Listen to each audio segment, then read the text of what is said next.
The Elon Musk-founded company Neuralink is working on building brain implants that could someday provide a cure for illnesses like seizures, paralysis, and depression.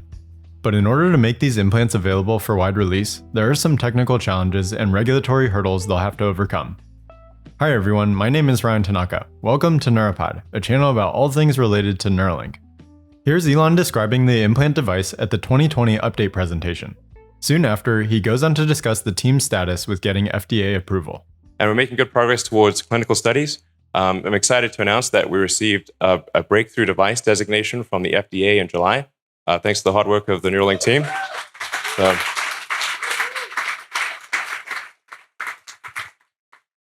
So I want to be clear, we're working closely with the FDA, and we'll be extremely rigorous. In fact, we will significantly exceed the minimum FDA guidelines for safety. We will make this as safe as possible. Just as with Tesla, while it is legally possible to ship a 1-star car, at Tesla, the only cars we make are 5 stars in every category. So we actually maximize safety, and we'll take the same approach here at Neuralink. He continues on about the boring details of the breakthrough device program. We read the articles and watched the videos to share the summary version. Neuralink was able to receive breakthrough device designation status because they're working on a device that could have a significant positive impact on public health. The brain-machine interface implant will first be used to help patients who are paralyzed be able to regain control of a computer keyboard and mouse. Specifically, you do not have to have some amazing new technology to be designated as breakthrough. Rather, the device can be a breakthrough if it could have a breakthrough impact on public health. Additionally, you must specify a patient population that has a life-threatening or irreversibly debilitating condition. This patient population needs to be specified in the indication for use statement. In the case of Neuralink, Elon and the team have consistently stated the initial patient population the device will be useful for are paralyzed patients. On the Neuralink website, they state, "We expect our first application to be computer control for people with spinal cord injury. There are many other potential future applications for the link. These include restoring motor and sensory function and the treatment of neurological disorders." This is consistent with what head neurosurgeon at Neuralink, Dr. Matt McDougall, shared during the 2020 update presentation. So our first clinical trial is aimed at people with paraplegia or tetraplegia, so cervical spinal cord injury. We're going to enroll, we're planning to enroll a small number of patients to make sure the device is safe and that it works in that case. Similarly, Elon stated this in a Wall Street Journal interview just a couple months ago. So Neuralink, we have Neuralink's working well in monkeys, and we're also doing just a lot of testing and just confirming that it's very safe and reliable, and that the Neuralink device can be removed safely. People may have seen the demo that we published earlier this year, the video of a monkey playing the video game Pong telepathically using the Neuralink in its brain, and it's completely wireless, charges inductively. But basically, the monkey looks completely normal, and yet is playing a video game telepathically, which is, I think, quite profound. We will have. We hope to have this in our first humans, which will be people that have severe spinal cord injuries like tetraplegics, quadriplegics next year, pending FDA approval. The desire to help people is an ongoing thread that runs through what Elon and the Neuralink team continue to work on. This tweet from Elon about a year ago demonstrates the company's motivation to begin human trials as early as possible. It reads, "Neuralink is working super hard to ensure implant safety and is in close communication with the FDA. If things go well, we might be able to do initial human trials later this year."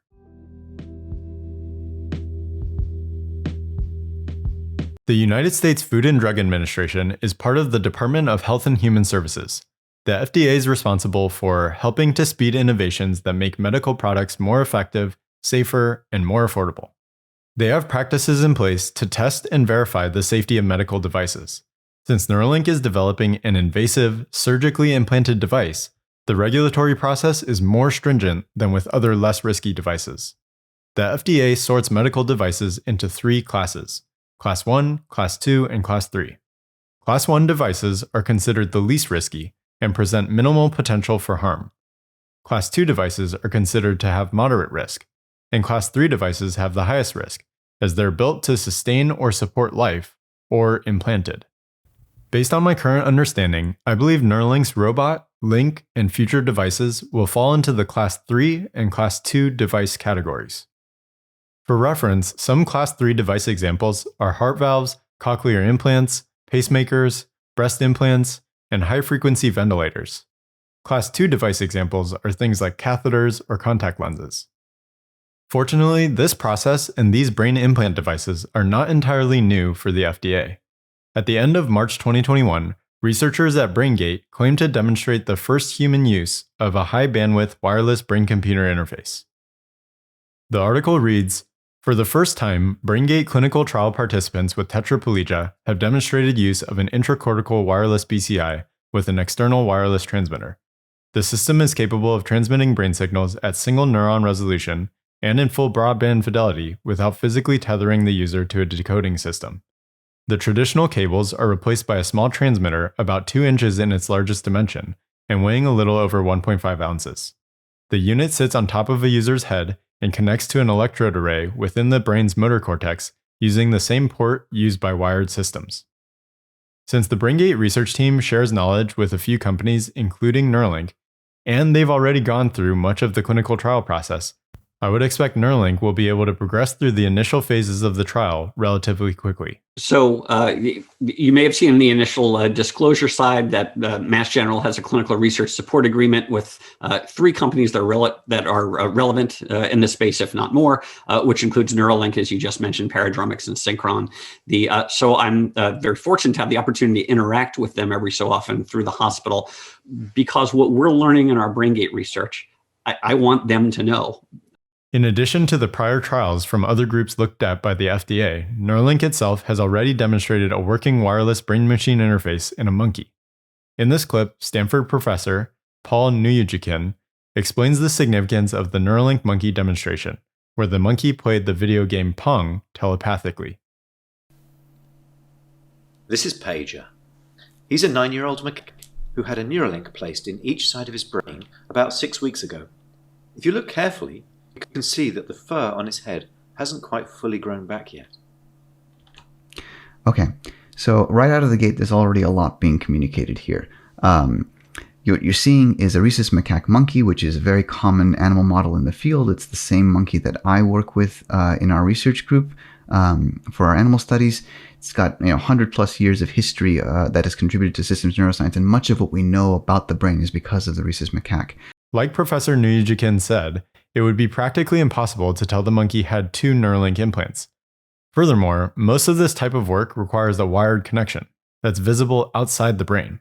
The little piece they were talking about the shaved piece of head, that's that little bald patch you're seeing on the top of the head. And that's because when they did surgery, they shaved off all of the thick fur so they could get access to the scalp and then do the implantation. Now, one of the things that's very interesting about this is that had you not told me that it was shaven for the purposes of an implant, I would have never been able to tell. The vast majority of this type of work is using wired implants that have external connectors, so there's hardware that's visible from the outside. And here you're seeing for the first time, high channel count implants that are fully implantable, that are basically invisible. So once this hair grows back, I wouldn't even be able to tell you that the animal had a surgery, and that's sort of an important consideration from a cosmetic perspective. If this is ever if these devices are ever to make it to be to be accepted by people for therapeutic use. What's the difference between Neuralink doing this in a monkey versus in a human in this context? I predict the team's been working to continuously reiterate and improve all aspects of the surgical robot, implant, and decoder. The core devices should remain the same. As such, this regulatory FDA process should not be considered all that scary. Instead, I encourage folks to acknowledge where Neuralink fits into the larger field of brain-machine interfaces. It's currently most appropriate to just give them credit with drawing more attention to the industry. Additionally, over time, I expect they'll pioneer new levels of performance and widespread implantation that we've never seen before.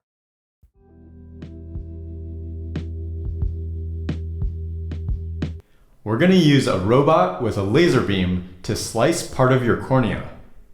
Imagine hearing that line in the 1970s. How many of your parents would have squirmed and said, "Absolutely not, I'm never doing that. You can't make me no matter what." I did a quick Google search and found that more than 10 million people in the United States alone have gotten the laser eye surgery. My mom is one of those 10 million, and although her eyes are a little more sensitive to light than they used to be, she's happy she got the procedure done. I say this to demonstrate one example proving the net effect of LASIK existing is positive.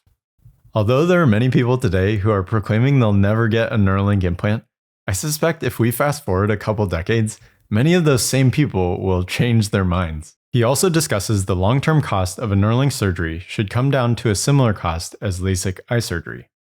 And I think that's possible. I think it should be possible to get it similar to LASIK, and then the device electronics itself, I think will not be very expensive because it actually does use a lot of the parts that are made in extremely high volume in tens of millions of units for smartphones and smartwatches and wearables in general.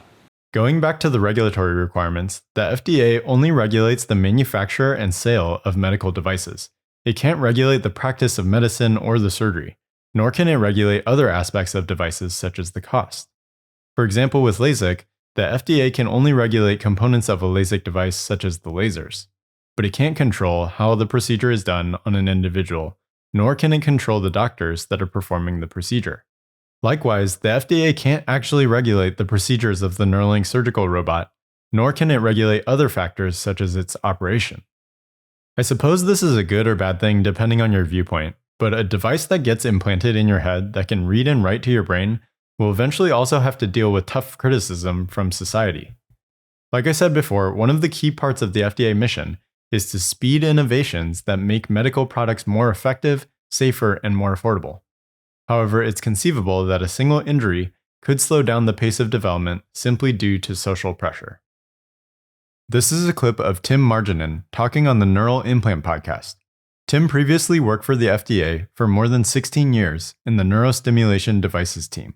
And just to summarize, how many people are involved in this whole process? Is the weight of millions of people's lives resting on one person's shoulders, or is it more like a committee? It depends on the device. It depends on the type of submission. So if it's a 510K for a TENS device, for instance, it might only be one person, one lead reviewer, and then you have the assistant director, who is the first line supervisor. They're looking at it from a management perspective. If it's something like an IDE, for instance, then you're going to have the lead reviewer.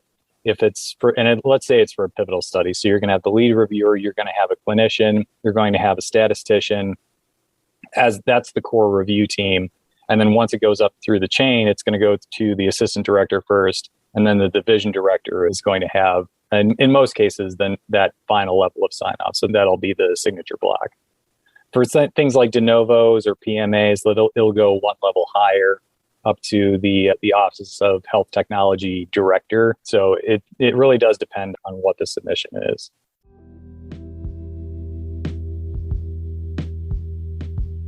The clinical trial journey includes 4 phases. Phase 1, where the researchers begin looking for answers with the help of volunteers. Researchers answer questions about safety and how well participants tolerate the medical intervention. This phase usually lasts a few months long, with around 10 trial participants. Phase 2 is where the researchers ask, is what I'm studying effective for patients with this health condition? Are there side effects? What's the comparison to a placebo? This phase can last several months to years. Often funding disappears or results are inconclusive after phases 1 and 2. However, if it works, then they move on to phase 3. And that's where they confirm the results of previous trials in a larger study. How does it compare to other treatments? How effective is it with a lot more people? This phase usually takes years to complete. And after phase 3, the FDA reviews all trial data. They determine if the benefits outweigh the risk. If it gets approved, it's ready to become a treatment for patients. Lastly, as the implant becomes more widely used, there will be ongoing monitoring to ensure effectiveness and continued safety. As you can see from this chart, The controls implemented by the FDA for Class 3 devices are general controls and pre-market approval. The general controls include things like making sure the implant device is appropriately labeled, any device-related injuries or deaths are reported, and the Neuralink business is registered with the FDA. All devices used are identified, the quality of the devices are shown to be safe and effective finished devices, and furthermore, regulation is in place to make sure there is no adulteration nor misleading labeling. Let's hear what this member of the FDA says about what's actually required to take a new product to market. Now that we have some background, let's see if we can put some of this together so we can figure out how to get your new medical device to market.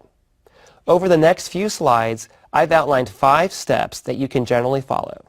First, he discusses the necessity to identify the high-level summary of what the device is and how, when, and who the device will be used for.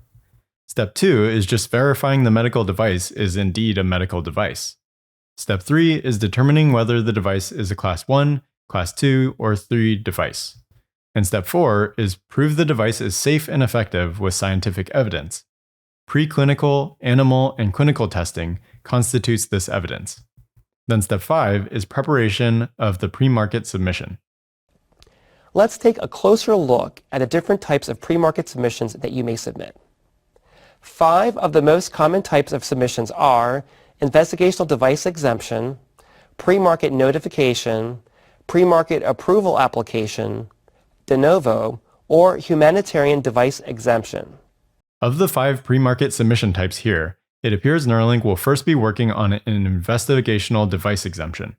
This is aligned with what we covered on Neura Pod back in June 2021. In this clip, we share that Neuralink was looking to find an experienced regulatory affairs individual to write the IDE. It looks like the team is hiring a regulatory affairs expert. The description for this position says, quote, NTX Services brings you an exclusive opportunity to work with Neuralink on the regulatory affairs team, reporting directly to Dr. McDougall, head neurosurgeon. We are looking for an experienced regulatory affairs individual to write the IDE for Neuralink for around 15 hours per week. This position could transition into a full-time role as a clinical trials coordinator in 2 to 3 months, unquote. The IDE they're referring to is the investigational device exemption with the U.S. Food and Drug Administration. This position aligns well with what we've been hearing before about the timeline for FDA approval for human trials being at the end of this year or early 2022. When looking at the FDA website for investigational device exemption, there are numerous requirements and a very thorough review, as we might expect. This should further serve as proof that the Neuralink N1 implant will be safe. Given the fact that this position is still open, it will probably be several months before they hire the person, write the IDE, and get it approved. Now let's learn what the IDE entails. Of the 5 we'll review, this is the one submission where you are not asking to get your product to market. Instead, this is the submission where you are asking for FDA approval to conduct clinical research on your investigational device. In an IDE, you're collecting clinical safety and effectiveness evidence as part of your overall valid scientific evidence that you plan to include in a future marketing application. Clinical studies will typically require FDA approval as well as approval by an institutional review board, with the goal of protecting the safety of patients as much as possible during the research being proposed. Once the Neuralink team has been able to conduct human clinical trials, they'll likely have to submit a pre-market approval application. Another type of submission is the pre-market approval application, or PMA. PMA is a marketing application for high-risk devices. These are ones that are Class 3, as well as devices without an existing classification. In a PMA, a device must demonstrate a reasonable assurance of safety and effectiveness. In contrast to the 510K, PMA evidence must stand on its own. It is not an equivalence evaluation to another legally marketed device. These steps are supported by the clinical trial director job posting currently shown on the Neuralink website. Neuralink is often praised for pioneering this game-changing new technology. However, many of the concepts they're using have already been studied and experimented on for decades. This timeline shows some of the key moments for neural interface research throughout history. Given this history, the recent BrainGate clinical trials doing the same thing that Neuralink wants to do, and the successful Neuralink monkey trials, I think it's unlikely Neuralink won't make it past phase 2 of the clinical trials. Stated otherwise, Neuralink continues to have a good chance of making progress through these trials during this decade. That being said, they have a long road ahead to truly getting these devices out for widespread implantation into healthy humans. How long, you ask?